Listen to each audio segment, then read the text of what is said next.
Welcome dear rockers. आज मैं आपको एक मजेदार मूवी समझाने वाला हूँ जिसका नाम है ज़ॉम्बी टाइडल वेव। तो मूवी की शुरुआत में समुद्र के नीचे भूकंप आ जाता है जिसकी वजह से कोई अजीब नीले रंग की रोशनी जमीन से निकलने लगती है। अब टॉड नाम के एक आदमी को दिखाते हैं। वो और उसकी गर्लफ्रेंड समुद्र के किनारे मौज मस्ती कर रहे होते हैं। टॉड अपनी सुंदर गर्लफ्रेंड को शादी के लिए पूछता है और समुद्र के बीच ही उसको अंगूठी देता है। तभी कोई उसे पानी के नीचे खींच लेता है जिसकी वजह से उसकी गर्लफ्रेंड बहुत डर जाती है। फिर थोड़ी देर में टॉड की लाश तैरती हुई ऊपर आती है। अब टॉड की गर्लफ्रेंड बहुत डर जाती है और मदद के लिए चिल्लाने लगती है। तभी पीछे से एक ज़ॉम्बी आता है और उस लड़की को पकड़ के उस लड़की को भी मार डालता है। अगले सीन में जाड़ा नाम की लड़की दिखाई जाती है जो कि अपने अंकल रे के साथ मछली पकड़ने आई है। अब उनकी मदद के लिए उनके साथ हंटर शॉ भी आया हुआ है। जाड़ा अपने ड्रोन की मदद से मछलियों को ढूंढने की कोशिश कर रही है। तभी उन तीनों का ध्यान एक नाव पर जाता है जिसमें पटाखों की वजह से आग लग गई है। फिर शॉ उस नाव पर जाता है और आग बुझाने के लिए नाव के मालिक की मदद करता है। अब पता चलता है कि शॉ इस जगह का सुपरवाइजर है, जिसका मतलब है कि आसपास सभी चीजों का ध्यान रखना शॉ की जिम्मेदारी है। इसीलिए नाव के शैतान बच्चों से वो सभी पटाखे अपने साथ लेके चला जाता है। फिर वो दोबारा अपनी नाव पर पहुंचता है और मछली पकड़ने का काम शुरू कर देता है।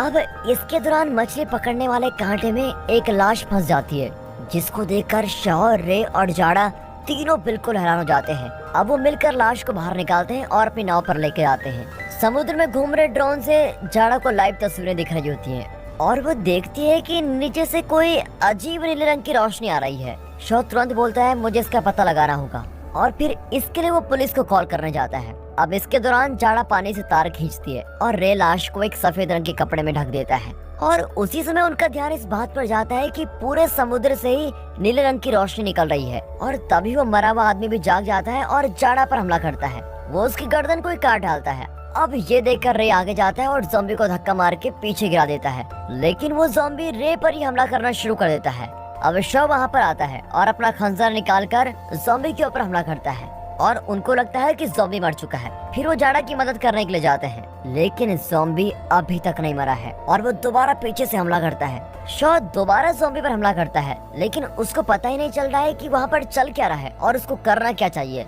अब इसीलिए शॉ और रे मिलकर ज़ॉम्बी को नाव से नीचे गिरा देते हैं। अब पता चलता है कि जाड़ा को बहुत ही ज्यादा चोट लगी हुई है और उसके शरीर से बहुत खून बह रहा है। रे शॉ को बोलता है कि जल्दी से किसी को मदद के लिए बुलाओ।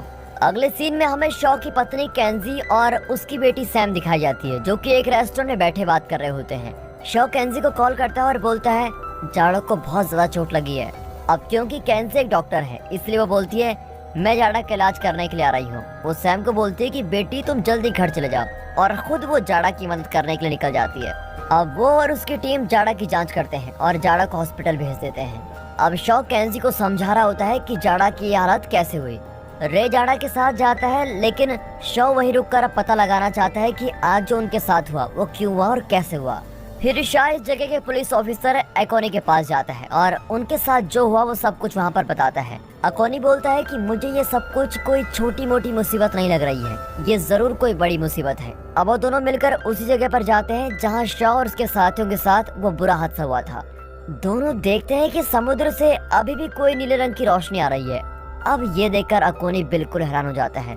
अकोनी कैसे भी करके पता लगाना चाहता है कि ये नीले रंग की रोशनी कहाँ से आ रही है और क्यों आ रही है। फिर शॉ जाड़ा का ड्रोन कैमरा समुद्र की गहराई में भेज देता है और उनको एक पुराना जहाज दिखाई देता है। आखिरकार उनको ये तो पता लग ही जाता है कि अजीब सी रोशनी कहाँ से आ रही है। उनको वो ज़ॉम्बी भी दिखाई देता है जिसको शॉ ने पानी में धकेल दिया था। शॉ अकोनी को बताता है मैंने इस आदमी को अपने हाथों से मार दिया था, लेकिन फिर भी ये जिंदा पता नहीं कैसे बचा। हालांकि अकोनी इस बात तो विश्वास ही नहीं कर पाता और हंसने लगता है, लेकिन तभी बहुत सारे ज़ॉम्बीज उनकी नाव की तरफ आ रहे होते हैं। आखिरकार अकोनी को शॉ की बात तो विश्वास हो ही जाता है और उसको भी समझ में आ जाता है कि कुछ न कुछ बड़ी मुसीबत आने वाली है। फिर वो अपनी टीम से समुद्र का किनारा खाली करने को कहता है। अब इसके बाद शॉ और अकोनी दोनों वहाँ से भाग जाते हैं। अब अगले सीन में लोग समुद्र के किनारे घूम रहे होते हैं और उनका ध्यान समुद्र पर जाता है। समुद्र का पानी खुद पीछे होता जा रहा है। सभी लोग ये देखकर डर के वहाँ से भाग जाते हैं और तब दिखता है कि ज़ॉम्बीज़ की एक बड़ी सेना तैरते हुए समुद्र के किनारे आ रही है। इसके बाद एक बहुत बड़ी लहर दिखाई देती है जो कि किनारे की तरफ आ रही होती है। सैम और उसकी दोस्त एक पुल के ऊपर खड़े हुए ये सब कुछ देख रहे होते हैं। शॉ की नाव भी पानी की लहर से ज्यादा दूर नहीं है और तभी उनको महसूस होता है कि ये लहर कोई आम समुद्री लहर नहीं है, बल्कि ये लहर तो वैम्पायर से भरी हुई है। इसलिए खुद को बचाने के लिए शॉ और एकोनी नाव के अंदर चले जाते हैं और अंदर आने के सभी रास्ते को ब्लॉक कर देते हैं। आखिरकार लहर किनारे पहुंच जाती है और लहर के साथ बहुत सारे वैम्पायर्स भी आ जाते हैं। अब शॉ और एकोनी नाव से बाहर आते हैं और तब उनको पता चलता है कि उनको बहुत सारे वैम्पायर्स ने घेर लिया है। अब दूसरी तरफ केंजी अपने दोस्तों को, जाड़ा और रे, सभी लोगों को अलग रखती है क्योंकि किसी को नहीं पता कि उनके साथ ये सब क्यों हुआ है। अब बीच पर दिखाते हैं तो ज़ॉम्बीज़ लोगों पर हमला करना शुरू कर देते हैं और इंसानों को भी अपने जैसे ज़ॉम्बीज़ बना देते हैं। बेचारे लोग खुद को बचाने के लिए भाग रहे हैं और ज़ॉम्बी से छुपने की कोशिश में लगे हुए हैं। अब देखते देखते ज़ॉम्बीज़ की संख्या बहुत तेजी से बढ़ रही होती है। अब तानी अपने पापा अकोनी को कॉल करने की कोशिश करती रहती है, लेकिन अकोनी को फोन लग ही नहीं पाता। यहाँ सैम, तानी और उसके दोस्त बहुत डरे हुए हैं क्योंकि उनको पता लग गया है कि ज़ॉम्बीज़ हर किसी को जान से मार रहे हैं, इसीलिए अब ये लोग भी यहाँ से भागने लग जाते हैं। अब इस भगदड़ के बीच शॉ और अकोनी बीच पर लोगों की मदद करने की कोशिश कर रहे हैं। शॉ वैम्पायर्स को गोलियां मारता रहता है, लेकिन कोई भी वैम्पायर मर नहीं पा रहा है। अगले सीन में जाड़ा दिखाई जाती है। वैम्पायर्स के काटने की वजह से अब वो भी वैम्पायर में बदल चुकी है। जैसे ही वो जागती है तो वो रे पर हमला कर देती है। तभी अंदर कमरे से चिल्लाने की आवाज को सुनकर एक नर्स अंदर आती है और जाड़ा उस नर्स को ही मार देती है, लेकिन इसकी वजह से रे को भागने का मौका मिल जाता है। अब शॉ और अकोनी को पता लगता है कि जिन भी लोगों को वैम्पायर्स ने काटा है वो सभी वैम्पायर से बदल रहे हैं। अकोनी बोलता है, हम अकेले कुछ नहीं कर सकते, हमें और लोगों की मदद चाहिए है। इसीलिए दोनों वहाँ से जाने का फैसला करते हैं। दोनों फिर पुलिस स्टेशन के लिए भाग जाते हैं। कार के अंदर शॉ को दो लोग मिलते हैं। ये दोनों वही लोग हैं जो कि आग लगाने वाली नाव में मस्ती कर रहे थे। लड़के का नाम बेनली है। बेनली और उसकी गर्लफ्रेंड ज़ॉम्बी से बचने के लिए शॉ की गाड़ी में छुपे हुए होते हैं। अब हमें ड्रिस्कॉन नाम का एक आदमी दिखाया जाता है और वो एक ज़ॉम्बी को अपने साथ लेके जाता है। यहाँ केंजी जाड़ा को देखने के लिए आती है, लेकिन ज़ॉम्बी में बदल चुकी जाड़ा केंजी पर हमला कर देती है और उसका पीछा करने लग जाती है। इसी बीच रे केंजी को एक कमरे में खींच लेता है और दोनों की जान बच जाती है। केंजी बोलती है, ये किस तरह की बीमारी है, लेकिन रे बोलता है, ये कोई छोटी मोटी बीमारी नहीं है, अभी अभी एक लहर के साथ बहुत सारे वैम्पायर्स यहाँ पर आ गए हैं। अब यहाँ दिखाते हैं तो शॉ, अकोनी, बेनली की गर्लफ्रेंड, ये सभी पुलिस स्टेशन में पहुँच जाते हैं, लेकिन वहाँ भी ज़ॉम्बीज़ घूम रहे होते हैं। कुछ ज़ॉम्बीज़ उन पर हमला कर देते हैं और बेनली को घेर लेते हैं, लेकिन खुद को बचाने के लिए वो अपनी गर्लफ्रेंड को ही वैम्पायर्स के बीच धकेल देता है। यार कैसा बॉयफ्रेंड है। अब उसकी गर्लफ्रेंड भी ज़ॉम्बीज़ का शिकार बन चुकी है। बेनली अंदर जाकर ज़ॉम्बीज़ और दूसरे पुलिस वालों के ऊपर बंदूक तानता है। पुलिस वाले उसको समझाने की कोशिश करते हैं, लेकिन बेनली तो पागल ही हो चुका है। वो तो एक पुलिस वाले को गोली मार देता है। फिर शॉ किसी तरह उसके पास पहुंचता है और कुछ मार के उसको बेहोश कर देता है। अब वो सभी बेनली को रस्सी से बांध देते हैं क्योंकि वो बदतमीजी कर रहा होता है और सभी को मार रहा होता है। सैम और उसके दोस्त ज़ॉम्बी से बचते हुए भाग रहे हैं और वो एक बहुत ही बड़ी मार्केट में पहुंच जाते हैं। वहाँ सुपरमार्केट में भी ज़ॉम्बीज हैं। अब सैम और उसके दोस्तों को देखकर ज़ॉम्बीज उनका पीछा करने लगते हैं। सैम और उसके दोस्त बचने की बहुत कोशिश करते हैं, लेकिन तानी के बॉयफ्रेंड को एक ज़ॉम्बी पकड़ लेता है और उसको सभी के सामने मार देता है। बाकी के ज़ॉम्बीज भी उन बच्चों पर हमला करने आते हैं, लेकिन किसी तरह से सैम और उसके दोस्त बचकर बाहर निकले जाते हैं। लेकिन इस भगदड़ के बीच तानी, सैम वगैरह एक दूसरे से अलग हो जाते हैं। अब दूसरी तरफ दिखाते हैं तो अकोनी बाकी के पुलिस स्टेशन पर कॉल करता है ताकि वो एम्पायर से लड़ने के लिए कोई मदद मंगवा सके, लेकिन बेचारे का रेडियो काम ही नहीं कर रहा है। अब इस बात से अकोनी बड़ा उदास हो जाता है कि मैं करूँ क्या। फिर वो लॉकर में पड़ा एक लेटर निकालता है। लेटर दवाई बनाने वाली किसी कंपनी का है और अकोनी उस खत को ही तबाह कर देता है। अब समुद्र के नीचे मिली पुरानी नाव के बारे में शॉ को भी कुछ जानकारी मिलती है। शॉ बोलता है कि रिपोर्ट्स के मुताबिक इस नाव को गाड़ियों को तबाह करने वाली जगह में होना चाहिए था, लेकिन ये तो समुद्र के नीचे है। इससे बिल्कुल साफ हो जाता है कि दाल में कुछ न कुछ तो काला है। अब ज़ॉम्बीज पुलिस स्टेशन के अंदर आने लग जाते हैं, इसीलिए वहाँ से बचकर भागने के लिए ये लोग हथियार बाहर निकालते हैं, लेकिन उस बेनली को वही पुलिस स्टेशन में छोड़ देते हैं। बाहर देखते हैं तो बहुत सारे ज़ॉम्बीज घूम रहे हैं, इसलिए शॉ रॉकेट लॉन्चर का इस्तेमाल करता है और बाहर घूम रहे सभी ज़ॉम्बीज को मार देता है। इसके बाद वो वहाँ से भाग जाते हैं, लेकिन रास्ते में सबसे खतरनाक वाला अल्फा ज़ॉम्बी आ जाता है। वो ज़ॉम्बी को टक्कर मारते हुए आगे निकलते हैं, लेकिन उस टक्कर का उस ज़ॉम्बी पर कोई असर नहीं पड़ता। अब यहाँ दिखाते हैं तो सैम और उसके दोस्त अभी भी ज़ॉम्बी से बचकर भाग रहे हैं। रास्ते में उनको एवन मिलता है और सभी एवन की कार में घुस जाते हैं। इवन गाड़ी से बाहर आता है और हीरो बनने की कोशिश करता है। वो कुछ ज़ॉम्बीज से लड़ता भी है। अब सैम इवन से बोलती है तुम ज्यादा हीरो मत बनो, जल्दी से अंदर आ जाओ, लेकिन इवन उनकी बात ही नहीं सुनता और आखिर में एक ज़ॉम्बी उस पर हमला कर ही देता है। अब दूसरी तरफ तानी ड्रिस्कॉल के घर पर पहुंचती है और ड्रिस्कॉल से मदद मांगती है। वो बोलता है तुम पीछे मुड़ के दिखाओ, कहीं किसी ज़ॉम्बी ने तुम्हें काटा तो नहीं है। तानी उसकी बात मान जाती है और फिर सब कुछ देखकर ड्रिस्कॉल उसको अंदर आने देता है। अब देखते हैं कि ड्रिस्कॉल ने एक ज़ॉम्बी को पकड़ के रखा हुआ है और उस पर वो कोई एक्सपेरिमेंट कर रहा है। तानी फोन का इस्तेमाल करके अपने पापा को कॉल करती है और बताती है मैं बिल्कुल सही सलामत हूँ। यहाँ बैल ने किसी तरह से अपने आप को बचा ही लेता है, लेकिन ज़ॉम्बीज में बदल चुकी उसकी गर्लफ्रेंड पुलिस स्टेशन में आ जाती है और बैलनी को मार डालती है। जो जैसा करेगा वैसा पाएगा भाई। अब यहाँ सैम और उसके दोस्त को ज़ॉम्बीज ने घेरा हुआ है। सैम का दोस्त सैम को बोलता है तुम भाग जाओ, मेरे पैर में चोट लगी हुई है इसलिए मैं तो भाग नहीं पाऊंगा। ज़ॉम्बीज का ध्यान भटकाने के लिए वो गिटार बजाता है ताकि सैम गाड़ी से भाग जाए। तभी सैम और उसके दोस्तों की मदद करने के लिए शॉ और एकोनी वहाँ पर पहुँच जाते हैं। अब अपने पापा को देखकर सैम भागते हुए अपने पापा की तरफ जाती है। दूसरी तरफ सैम के दोस्त डैग को बचाने के लिए अकोनी गोलियां चलाता रहता है, लेकिन पीछे से एक ज़ॉम्बी डैग को मार डालता है। ये देखकर तीनों वहाँ से निकलने का तय करते हैं और गाड़ी में बैठते हैं। अब वो लोग केंजी को ढूंढने हॉस्पिटल जाते हैं और किसी तरह हॉस्पिटल में पहुँच जाते हैं। यहाँ सैम को पता चलता है कि हॉस्पिटल में कौन कौन सी चीज कहाँ है, इसलिए वो जल्दी से नर्स वाले कमरे में जाती है और वहाँ रखे हुए एक फोन से अपनी माँ केंजी को कॉल करती है। लेकिन कुछ ही देर में ज़ॉम्बीज भी हॉस्पिटल में आ जाते हैं और शॉ की तरफ आ रहे होते हैं। अब शॉ और एकोनी ज़ॉम्बीज से लड़ रहे होते हैं। फिर शॉ बिजली की कुछ तार निकालता है और ज़ॉम्बीज को खतरनाक बिजली का झटका दे देता है और अब की बार ज़ॉम्बीज सच में मर जाते हैं। आखिरकार केंजी अपने पति और बेटे तक पहुंची जाती है। अपनी माँ को पाकर सैम तो बहुत खुश हो जाती है।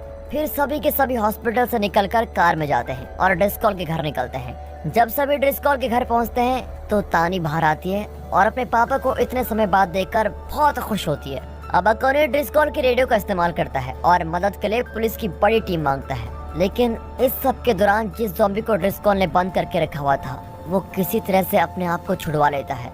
वही ज़ॉम्बी पीछे से आकर अकोनी पर हमला कर देता है।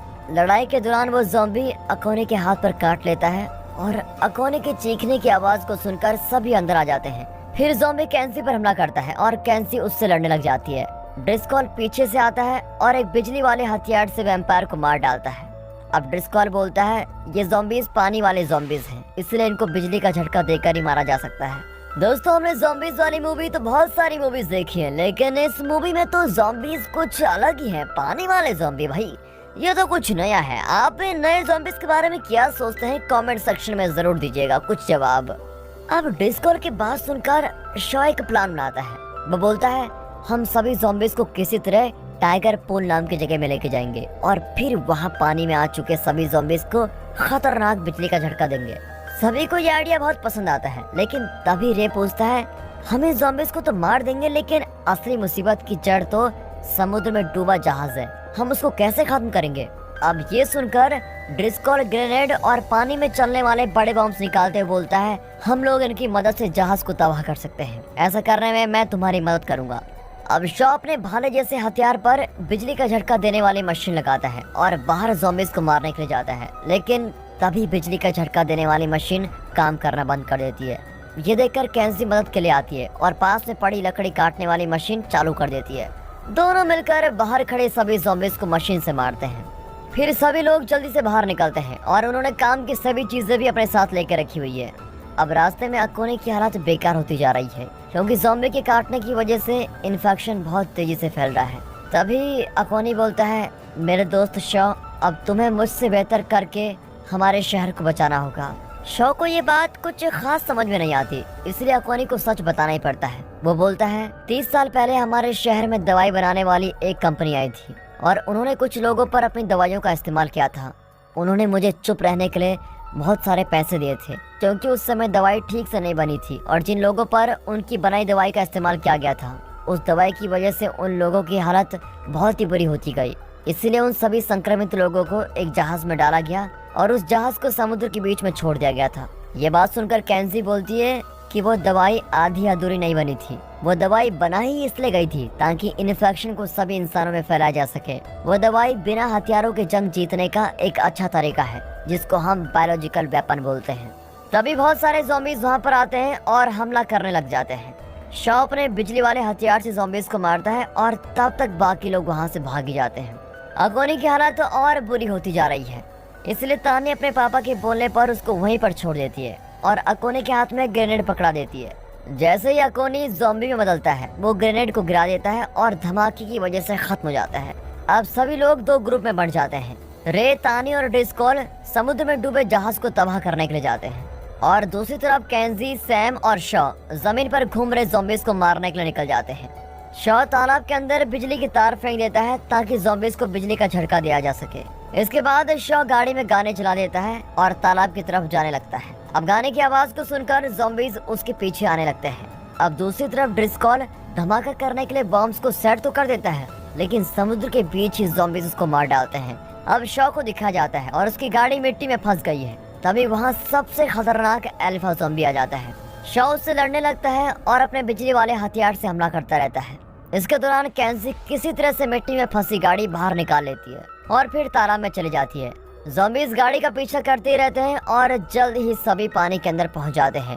फिर शॉ भी किसी तरह उस अल्फा ज़ॉम्बी को घायल कर ही देता है और अपनी बेटी को बोलता है, सैम जल्दी से बिजली चालू करो।